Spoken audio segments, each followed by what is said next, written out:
Today's episode is brought to you by Promescent. Use the code in our description to automatically get 15% off at checkout. What if there was just one supplement that helped you here, and yes, even here? Say hello to VitaFlux Powder for Men. This natural blend has 3 key amino acids like L-arginine, L-citrulline, and L-carnitine. With just a scoop in the morning and 1 scoop in the evening, VitaFlux helps to increase testosterone levels, improve recovery times from injury and exhaustion, and increase libido, giving you energy in any activity you engage in. Did we mention it comes with delicious flavors like mint mojito? So what are you waiting for? Get back to your prime. Shop VitaFlux Powder for Men today.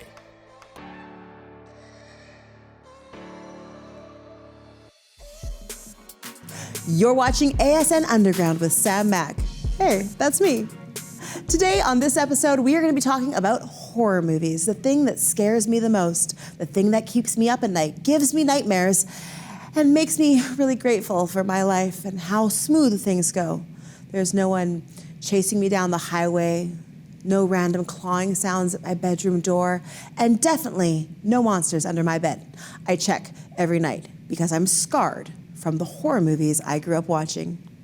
Luckily, here in Los Angeles, I am surrounded by wonderful people in the film industry, and today we are talking to my friend, Jarrett FURST, who not only loves horror films, but is responsible for creating some nightmare-inducing feature films. Ladies and gentlemen, boys and girls, without further ado, Mr. Jarrett FURST. Hey! You didn't make up a handshake. You're supposed to. Do this. Or not. High five. Hey! Okay, cool. That worked. I figured if we had like a secret handshake, people would think that we're really close friends. Yeah, I mean, we were gonna do one backstage really quick, but We should have practiced, but we we were should too have busy practiced. talking about nonsense. yeah. Ladies and gentlemen, I want to introduce you to Jarrett FURST. This is one of my close personal friends. I don't know how I got so lucky to know so many talented people. Right place, right time, must be. But you know, when I was saying my bedtime prayers, please introduce me to wonderfully talented, inspiring human beings in the film industry who can encourage me to be my best creative self. I should have been more specific about the genre of film, because the one genre I do not watch is horror. And you are a horror aficionado. I had very carefully say that. Aficionado. Yes, horror aficionado. So first of all, we got to talk about your outfit. You are representing how many movies right now? I'm representing The Shining, and I'm representing Freddy Krueger with the little Vans limited edition Freddy Krueger kicks. And as if the clothing commemorating the horror films he loves most was not enough, what's tattooed on your body? Oh, well, right here I got the eye with bloodstains on it from Texas Chainsaw Massacre. I have Evil Dead right here with more bloodstains. Not gonna lie, Evil Dead I can handle. Evil Dead? Yeah, Evil Dead I can handle. Okay. There was a campiness to it. All right, we can go see the new one. All right. Oh, boy. And then I got Halloween with a jack-o'-lantern made out of bloodstains. And then some other ones, but those aren't horror movies. But I got like Sin City and Old Boy, all in bloodstains. He's committed. I'm committed to the He's bloodstains. passionate. He's inspired. So there's many people like me out there who want to sleep peacefully at night, but you believe that horror films are worth watching because they run you through so many different emotions. Talk a little bit more about this. Convince me that I'm wrong and you're right. Well, the thing about horror movies, and I believe that horror is the best genre of film, I mean, it's a personal take, but horror gives you different emotions that no other film can do. It brings up the tension, it makes your heart beat quicker, it fills you with a little bit of dread that's kind of interesting, and more than any other film, it takes you out of what you're doing that day or the problems that you have in your life and just fills you up with watching someone else struggle with probably much worse problems than you. It is nice to see other people surviving worse struggles, and I can stop crying about my own problems. Or dying. I mean, listen, like getting murdered by an That's the axe thing. or a chainsaw is a lot worse than, like, your shitty day at work. So around Halloween time, horror movies become very, very popular, but people do flock to horror films year round. Mm-hmm. Around Halloween, I try to get into the spooky season by watching things like Bewitched, Hocus Pocus, Sabrina the Teenage Witch, not the new series, the old series, The new series is quite frightening. There is an area of disbelief, lots of, what do they call it when, you're lying on the ground, candles around you, and you leave your body and go somewhere else? Oh, like a seance? Yeah, like the teleportation, like the mental... Oh, astral projecting. Astral projecting. Like, that doesn't really scare me because I don't think that happens, right? Believe what you want, Sam. But I am terrified of practical horror. I am afraid of somebody breaking into my cabin. I am afraid of body parts bending in positions they shouldn't bend in. Like, there are things I'm very, very afraid of, and I don't want to be reminded that my creative brain might make these monsters come alive at night in the dark. Well, that's something that I love about horror movies, is that they can make you feel uncomfortable in real world scenarios. Like when Jaws originally came out. Is Jaws a horror film? I think Jaws is a horror film. People were afraid of the water after that. People go swim. The opening scene is a girl swimming in a lake and then a shark just comes out of nowhere. Honestly, I find nothing more terrifying than anything underwater. The deep sea is the scariest thing in the world to me because I have no idea what's down there and I cannot see it. Well, you can teach me about horror films. I'll take you swimming, and we are going to get through these fears together. But we are running close on our time. We're going to do something very special with you today. But before we get to the game show, I want to talk about what films you have worked on in the horror genre. Well, actually, the first two movies I ever did were back-to-back horror movie, like haunted house films, with now my business partner, James Bresack, who... We've seen him on a previous episode. Yeah. Or maybe he's on the next episode. We're not sure which order the episode's going. All right. Well, yeah, and it was just these wonderful films. Like a girl pulling needles out of her eyes and fingers breaking on piano keys and a little haunted girl living in the walls. And, I got into the film industry so I could make horror movies because I grew up a cello player. So, I never got to do anything cool besides, play and concerts and all that kind of stuff. And I always wanted to do movies because my dad raised me by accidentally showing me Halloween 3, Season of the Witch. And I just figured out which movie he had shown me because I remember a person tearing away a pumpkin and turning into lizards and snakes. But that movie stuck with me, and I loved that, and I was so into the practical effects and how they did that. I have too much of an imagination for this. Yeah, and so I used to go to Blockbuster with my dad, and I used to take the tapes, and I'd switch them. I'd crack open the little yellow protecting thing, and I'd switch out the tapes. So that you could see horror films. Yeah, exactly. So I did that with Hellraiser and Pumpkinhead and all these great classic horror movies. Anything that I could find that just looked cool at Blockbuster. You Friday night naughty ruled. little child. And so I always had this fascination with how did they make all of these monsters and how do they do all this stuff. So eventually I just decided I'm just not going to play cello anymore and I'm just going to make movies.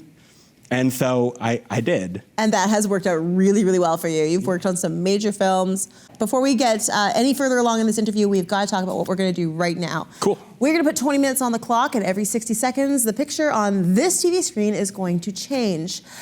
You will have 60 seconds to convince me why I should watch this horror film. Are you ready?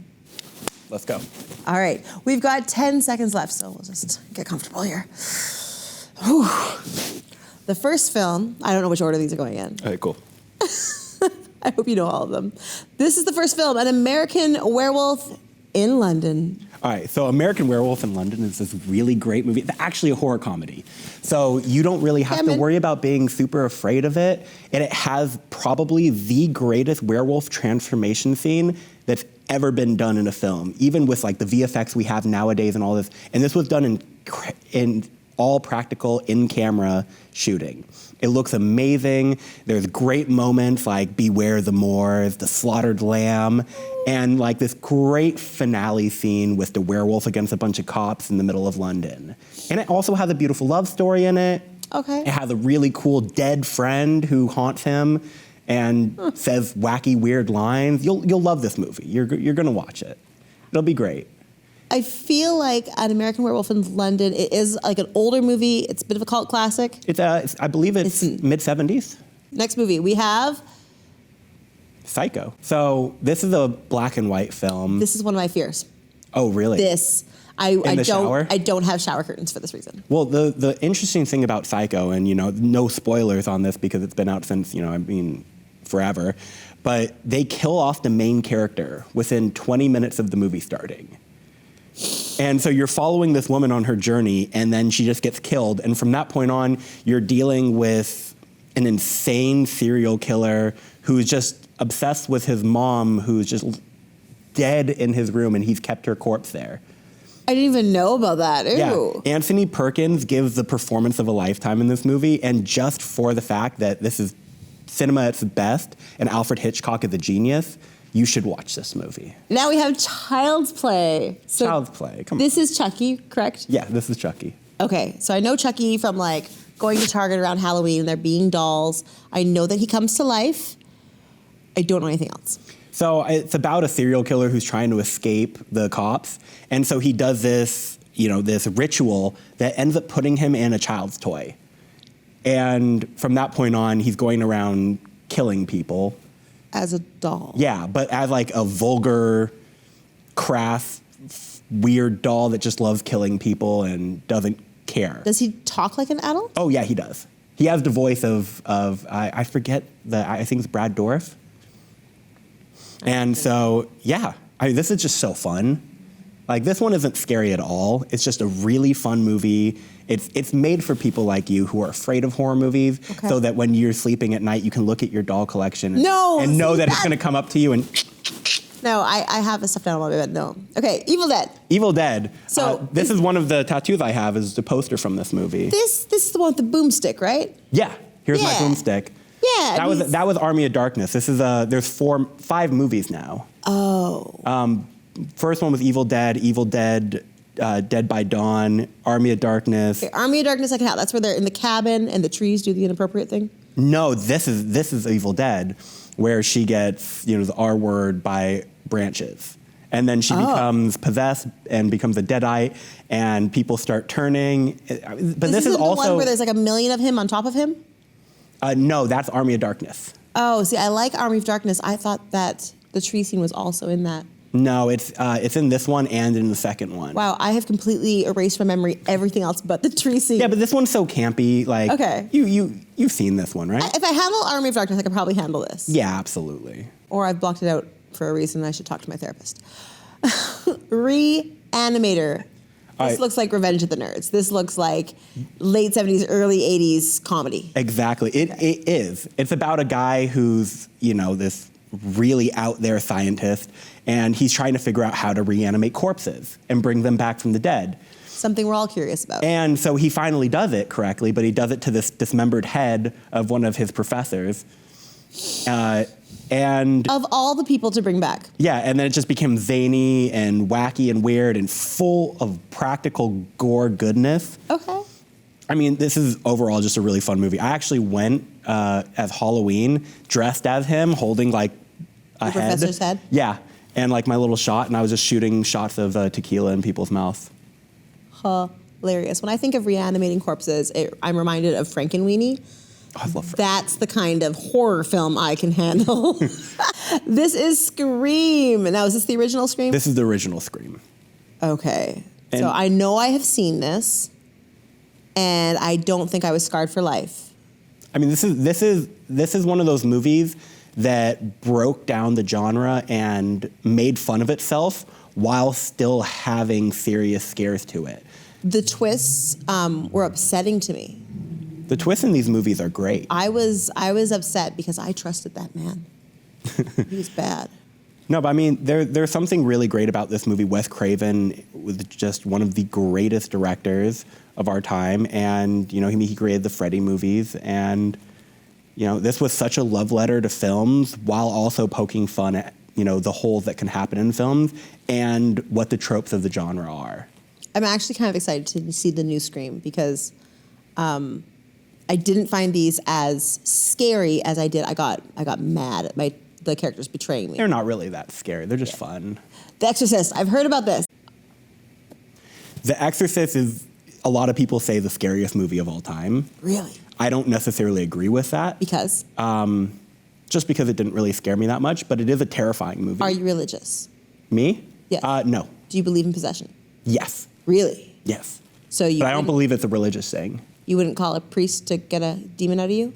I mean, I've always wanted to. I've always thought there was a demon inside me and I was just possessed. But, you know, it's just a lack of personality. I've seen you drunk. There's no demon inside you. You turn into a teddy bear in your weakest moments. The Exorcist, for me, is a bit of an extension of disbelief just because it feels religious-y to me. I mean, yeah, it is. And I want to choose to not believe that a demon can get inside me, so therefore I think it's all hooey. I'm cutting into your time. I'm sorry. Let the right one in. All right, so this is an incredible German film about, it's a love story between two little children, this boy who's being bullied, and he has a next door neighbor who's kind of mysterious. He hears weird sounds coming from her house. There's something really special about this film because it's about a vampire who moves next door, this little girl who's a vampire who needs to feed. Oh, you have to welcome in a vampire. That's exactly. The rule. Let the right one in. And he kind of like falls in love with this little girl and she kind of falls in love with him and she's like looking out for him, but she's also got these horrible tendencies. But it doesn't bother him because he's in such a bad place and he's been bullied so viciously at school. He just kind of overlooks it. It's honestly just a really beautiful movie, but it is definitely is a horror movie. You could sell me on this. You sold me on this. Yeah. What are we looking at here? The Possession. Possession. This one's weird. This one is not going to be on most people's top horror movies list. This is very high on mine. I love this movie. So the director actually took his divorce that he was having, and he wrote down all of the arguments that him and his wife had and turned this into a script about how she's having intercourse with a monster. And so that's what this movie is. It's Sam Neill and Isabelle Adjani, and they're going through tough times in their marriage, and she starts having an affair with some slimy, creepy monster. And he finds out about it, and it's like about the hentai style. What? Never mind. But yeah, it's disgusting. I mean, there's a scene where she's in the subway and she's basically giving birth to vomit. It's a really interesting movie. Why is this one of your top 20 films? You'll have to watch it. It's incredible. No. I recognize this mask from every Target at Halloween. Yes, Pinhead. I mean, Hellraiser, I mean, it's just a classic. I mean, come on. The puzzle box that makes all of your pleasures come true in the most vicious ways. It's just a BDSM movie about, pain and pleasure and hell and what's the difference between feeling a little bit of pain and how good pain can actually feel and ripping the skin off of your body and having these Cenobites show up in your doorway once you figure out the puzzle box and bring you into the greatest and worst pain and pleasure of your life. This movie's bizarre. This is one of the ones that I grew up watching. Not on my list. Way too. On my list. You would like this one. It's I don't fun. think so. It has great practical effects in it. You said pulling off skin. It starts with somebody's face just getting. Ugh, I'm out. Next. This one I don't think you should watch. Perfect. Why should I not watch this? This one is almost as extreme as horror movies get. I mean, this is terrifying and disturbing, and I mean, trigger warning for literally anyone. Do not watch this if you have any sexual assault in your past, any violence, abuse, anything like that. This movie is so dark. I think this is it's a French film by Pascal Luge, who actually blinded a girl, an actress, on his second movie. What? That was a whole thing. He's a little bit of a psycho. But this movie is just pure artistry. It's about two girls who grew up in trauma. One of them very, very traumatized, goes back to kill the family that, kept her and abused her. And it just gets darker and darker from there. And she has this monster that tortures her that she sees, but you don't know if it's real or not, that viciously beats her. And then it's a tough one. Next. Halloween. I mean, this one I have a classic. Yeah. I love Jamie Lee Curtis. Oh, she's great. She's in this, right? Yeah. Well, this was originally called The Babysitter Murders. Okay. But the reason that I think this is probably the best horror movie ever made, I mean, this is number 1 on my list. This is the best horror movie ever made because I find that there's nothing more terrifying than this film because of what it's about. Michael Myers has no rhyme or reason to be a serial killer. He grew up in a nice suburban home in the early 80s, 2-story house. Parents come home from a night out in their nice car, dressed in, like opera-esque clothes, like they had just gone out. Right. And they find their son standing there with a mask in his hand, a knife that's bloody, and murdered his sister and her boyfriend on the night of Halloween. There was no reason. It's just this child was evil, and that's terrifying. Oh boy. Okay. And what is the green egg? Alien. So this is a Sigourney Weaver just being a badass. There's an alien that finds its way onto their ship, and the alien spits acid breath. It's a great movie. It's Ridley Scott, Sigourney Weaver taking on this big bad alien. I do love a strong female lead. And this is the movie for that. I mean, she's just such a badass. It's her with a gun just shooting aliens. And there's a whole series out of this. I mean, this is a classic. No one in space, no one can hear you scream. That's where that saying comes from. Yep. That's the tagline for this movie. Okay, you know what? The feminist in me is into this. I'm like winning quite a few of these. You're winning a few. What is this? The Thing. The Thing. Yeah. What is The Thing? It's an ominous title.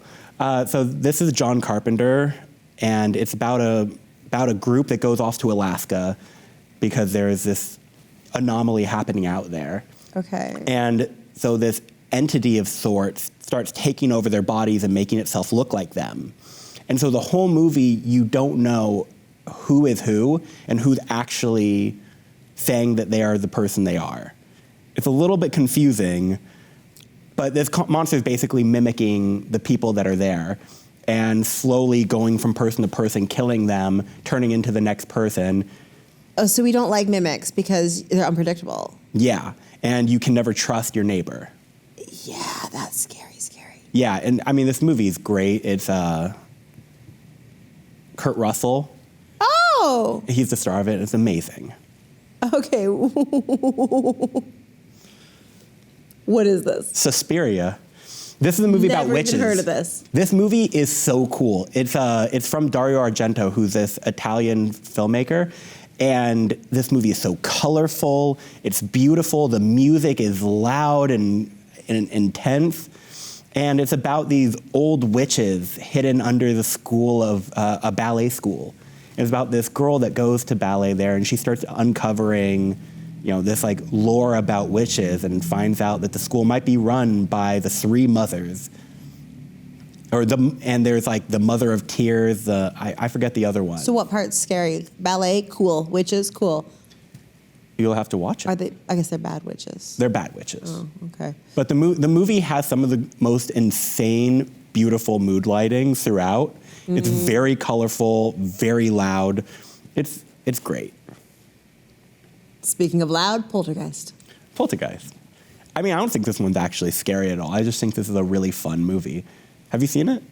No, I've seen like the cliche social media moments of it enough to understand enough about it. Yeah, I mean, it's become a meme at this point. But I mean, it's great. It's with the little girl with her hands on the static TV. She turns around and she's like, they're here. Thank goodness we have TVs like we do nowadays, because I cannot handle the sound of a static TV. Well, this one's interesting. It was directed by Tobe Hooper and produced by Steven Spielberg. And it's kind of a big budget ghost story, but it's kind of seen through a child's eye, and there's something really great about it. It has the psychic that comes in. I mean, this movie really set a trope for the ghost house movie. And I mean, it has some really great moments where this is huge poltergeist that comes out with its big claws. Audition. All right, so this one, fun fact about this one. I like the cover. So it was originally marketed in Japan as a love story, because the plot of this movie is about a bachelor, very rich, and he wants a girlfriend. So they start doing auditions for actresses for a movie, but really they're looking for the perfect girl for him. And so he finds this girl and he starts to fall in love with her. She starts to fall in love with him. And the first maybe like 40 minutes of this movie is super chill, and then all of a sudden you find out she's keeping, I'm not gonna spoil this. This is a pretty hardcore movie. Okay. And so the fact that it came out on Valentine's Day, they advertised it as a romantic comedy and left audiences vomiting in theaters from the sheer veracity of this movie. I mean, this movie is damaging. And it's amazing. I love that you're being honest about this because I don't want to accidentally watch You this. should watch this one. I'm not prepared to vomit. Yeah, there's a scene where she's feeding a dismembered corpse vomit. The Texas Chainsaw Massacre. Oh, that's one I have tattooed right here. I was going to say, did we already mention this? We mentioned it because of your tattoo. Yeah. This was actually a real story. No. Yeah, there was children that went off into Texas, and they were never seen from again. And Don't go to Texas. so this is a bit made up. I mean, obviously, there's not like cannibal people who wear other people's faces going around with chainsaws murdering people in Texas. The house in Texas Chainsaw Massacre is famous, though, is it not? Yes, it is. And it's still there, and so is the gas station. Wow. But I mean, this movie is great. It's shot super low budget. It doesn't feel like, you know, the kind of movie that you should be watching, and that's something I love about it. It feels like something that you should turn off. But there's not a single drop of blood in the entire film. Really? Outside of like the set design, you never see any blood get spilled. Okay, this is what I'm very familiar with, The Shining. The Shining. I mean, this is just classic. This has classic written all over it. This is as good as horror movies get. I think if you Google Jack Nicholson right now, you're going to see his face coming through the door. Here is Johnny. Yeah, I mean, this movie's terrifying. It's great. The Overlook Hotel is its own character. Even the sequel to this movie that came out not long ago, Dr. Sleep, I think is impeccable. Like, this movie is wonderful in every way. It's long, and I've never gotten tired of watching it. They released a director's cut not that long ago. And it's still truly, like, disturbing. Like, it's uncomfortable to watch. It is. And for a movie that came out that long ago, for it to still be able to get under your skin so easily, this movie's just great. There's not much to say about it. I do like the way that they use snow, because we all know, well, California maybe not, but we all know that snow is such an uncomfortable thing to have against your skin, and so using that element was really interesting. Yeah. What do we got? Nightmare on Elm Street, another one I'm representing today. Why do we got it?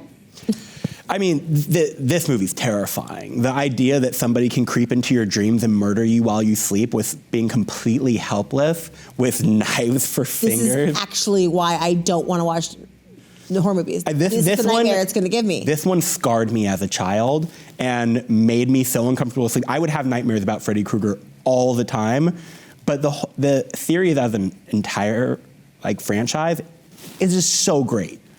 I mean, they get cornier and cornier. There's Dream Warriors and it's just silly and fun, but the concept behind it is so utterly terrifying. I mean, watch that one at your own risk. But it's fun. It's from the 70s. It's not that bad. No, I want to sleep peacefully. Those are our 20-hour, I take that back. Those are Jarrett FURST top 20 horror films and why you should watch them. Listen, I will admit, I have seen a few of those, and the reason I watch horror movies is because I like having a reason to cuddle up next to my sweetheart on the couch. So I will suffer through a horror movie just so I can get that close skin-on-skin contact. It's a game us girls play. Sometimes we like to pretend to be scared so that you'll hold us close. And if you're like me, you're actually scared and taking a massive risk for that human connection. I should see a therapist. Maybe. Speaking of human connection, let's get out of here so we can go find someone to watch a horror movie with tonight. Thank you so much for coming out tonight. Where can people find you on the internet and see your constant horror movie reviews? You can follow me on TikTok at Jarrett FURST. Or you can follow me on Instagram at Jarrett FURST. Spell FURST for us. FURST. It's like first place, but with a U instead of an I. Because you are first. And if you're not first, you're last.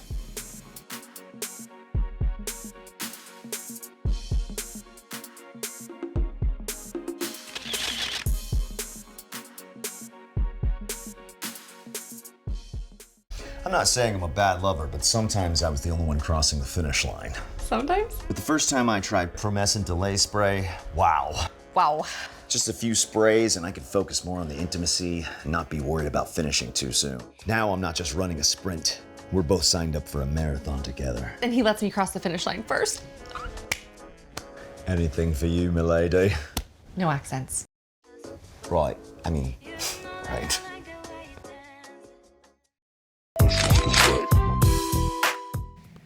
Don't be fooled by her double Ds. This woman's here to talk all about the D exquisitely because of her PhD. Ladies and gentlemen, it's time to answer all your deepest, darkest questions with Dr. Stephanie.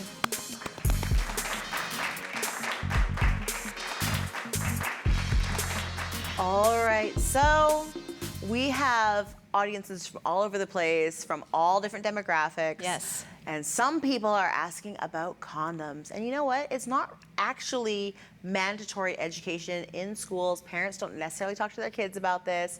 I don't want to assume that anybody is of a certain age group, Yes. but of a certain experience level. So let's talk about condoms. How do we use them? How do we use them properly? And what are some common mistakes? Absolutely. So I brought a demonstration tool. Well, hello. Hello. I think I have the same one. Do you? In purple. In purple. Oh, I love it. When you are going to play and it's time to pull out your condom, do not keep these in your wallet. Why not? It will break down the integrity of the condom. So if you're hot, you sit on it, it gets hot. If sometimes it gets wet, whatever, but it's gonna break down the integrity of this condom. So the very first rule is never keep your condoms in your wallet. Keep them somewhere where it's not going to get smushed, it's not gonna get wrinkled, it's not gonna get punctured. You want it to do its job, but if you're not treating it well, it will not be able to do its job, right? Number two, make sure that it is not expired. Yes, condoms expire. You always want to check the expiration date, and it's usually somewhere close on the side. So it's on there, it's printed on every condom. Make sure that it is not expired. Make sure the package does not have any holes in it, it does not have any rips and tears, and it is 100% ready to go. Now, next, opening a condom. I know that this is very basic. We're not opening it with our teeth. What happens with our teeth? Our teeth are sharp. They bite into things. They bite into rip, things. They They tear, they rip. gnaw. Yes. The ripping and the tearing. Ow. So if you're doing that, you are absolutely have the potential to rip and tear this condom, and then that's going to absolutely decrease the effectiveness, probably 100%. And you just open that so easily with your hands. I did. You saw that. So if sweet Dr. Stephanie can open it with her hands, Right? Then the big, strong lumberjack can open it with his. And women, I'm teaching this to you guys as well because we're not taught this in sex ed. No one ever taught us how to put these on. And, you know, we don't know if it's on right if we see it on our partners. Isn't it funny that there are circumstances where like a woman is expected to know how to use a condom, how to put it on somebody else. Yes. Yet no one teaches us. Right. I know. It's just supposed to be common knowledge. It's one of those things where you don't have sex before marriage, but it's the night you're married, you're supposed to know how to have sex. And it's just like, bam. But we can't talk about it? Yeah, we can't talk about it, but this knowledge is going to come to you. And it's like that with condoms, too. This Exactly. Is how, right here, right now. So we have a condom. This is this one is a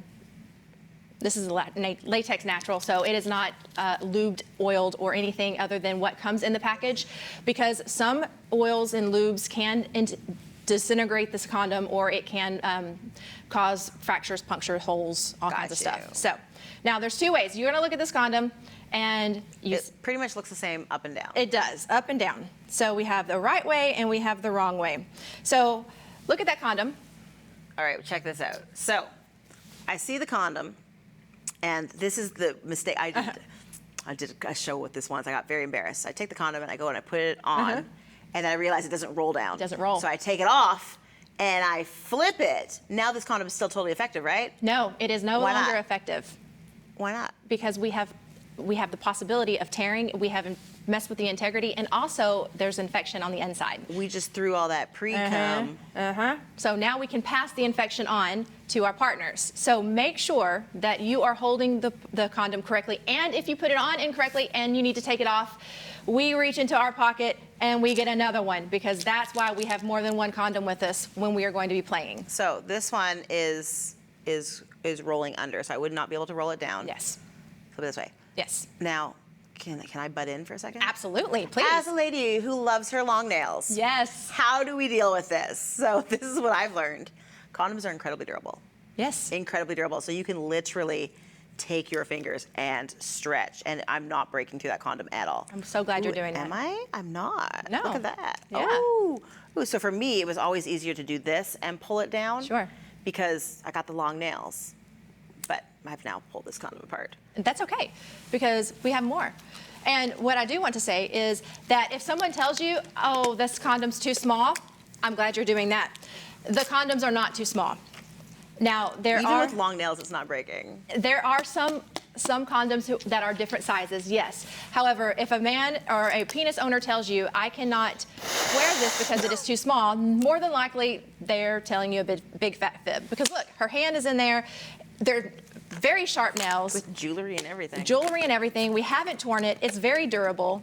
And if someone comes at me with that size of a penis, I'm going to say no thank you. I'm going to be very impressed, but I'm going to say no thank you. So one of the common misconceptions is, oh, it's too small or it doesn't fit. No, it fits fine. You just don't want to wear it. Just wondering. Oh, yeah, no, absolutely. Well, as long as you're...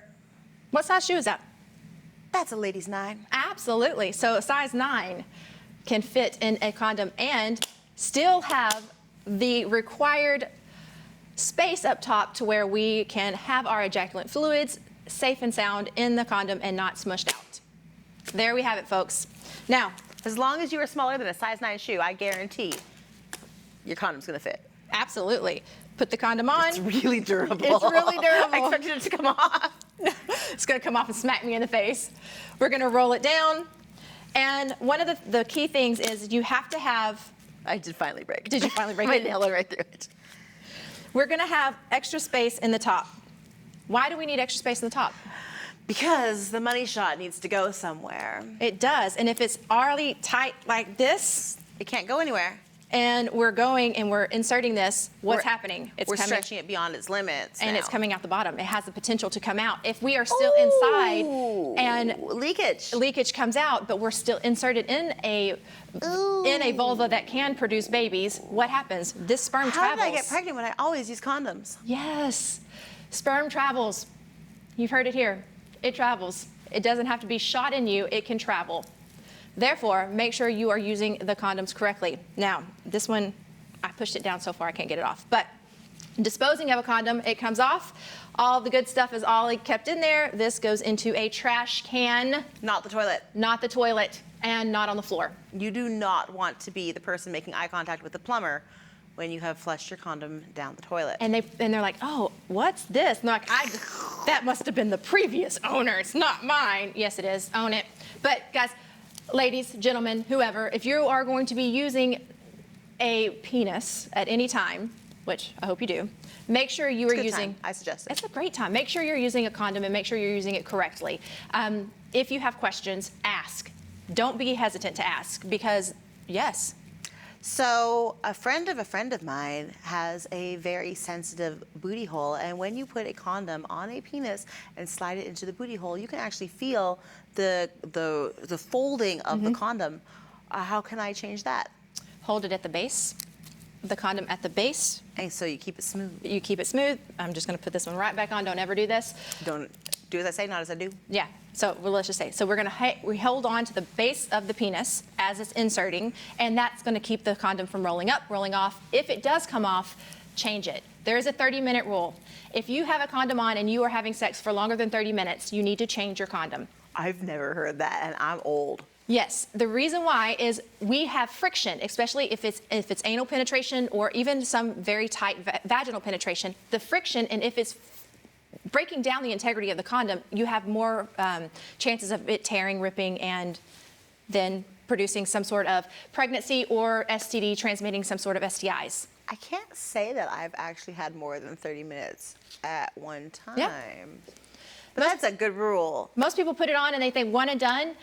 If you're going to change multiple partners, change the condom after every partner. Do not hey, we're gonna have this, I'm with her, now I'm gonna reach over here and just start playing with her and have the same condom on. We have to be very proactive in our sexual health, and that means maintaining condom dexterity and condom cleanliness. And the integrity. The integrity of it. Yeah. Condoms are a good time. Have fun. Try it out. Play with it. And they come in all kinds of fun flavors. They have different textures to them. You find a condom you like, go with it. If you're latex insensitive, or if you're latex sensitive, excuse me, you can have latex-free condoms. They have goat skin condoms. There's no reason for you not to use a condom unless you just absolutely don't want to. And even then, well, you're looking out for you, and you're not going to be having sex with me, but. Also, too, the same thing with vasectomies. When you're the guy that comes prepared, see what I did there? I like that. You've got the vasectomy, you've got the condom ready to go, you've brought the lubricant. You seem like the respectful, communicative guy who should be vetted and welcome to the party. Absolutely. Your sexual health matters, but it's your responsibility to make sure that you are not passing or transmitting anything else to your partners. Let's talk about sex, baby. In our next episode, follow us next week on asnundergroundshow.com, where we will answer more of your questions here with Dr. Stephanie. You're watching ASN Underground.